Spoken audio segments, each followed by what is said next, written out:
বছরে কোনো কোনো সময় তাদের ঘরের খাবার থাকতো না, তারা যেগুলো মানুষ খায় না সেই সমস্ত জিনিস খেত। মঙ্গা মানে দুর্ভিক্ষ, দুর্ভিক্ষের আর এক নাম হচ্ছে মঙ্গা। কাজের অভাব, খাবারের অভাব, সবকিছুতে অভাব। উত্তরবঙ্গের নাম কিন্তু এখন আর মঙ্গা নেই, এখন এই দক্ষিণবঙ্গ হয়ে গেছে মঙ্গা। কথা কি সত্য কিনা? তাহলে মঙ্গা হলো কেন?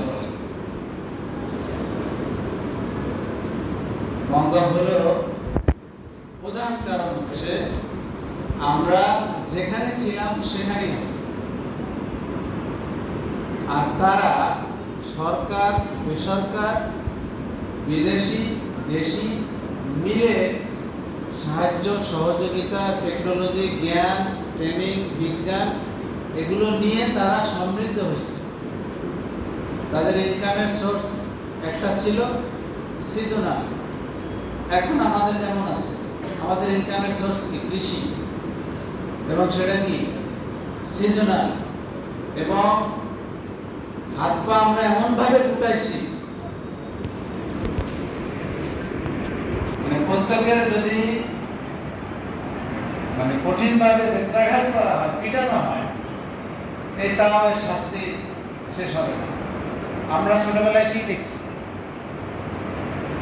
ছোটবেলায় এখনকার যে মাঠ, সেই মাঠের চিত্র আর এখনকার, মানে আজ থেকে 40 বছর 50 বছর আগে মাঠ যেরকম থাকতো এই সময়, এখন কি একই মাঠ আছে? শীতকালে মাঠের পর মাঠ আমরা দেখছি নানা ধরনের ডাল,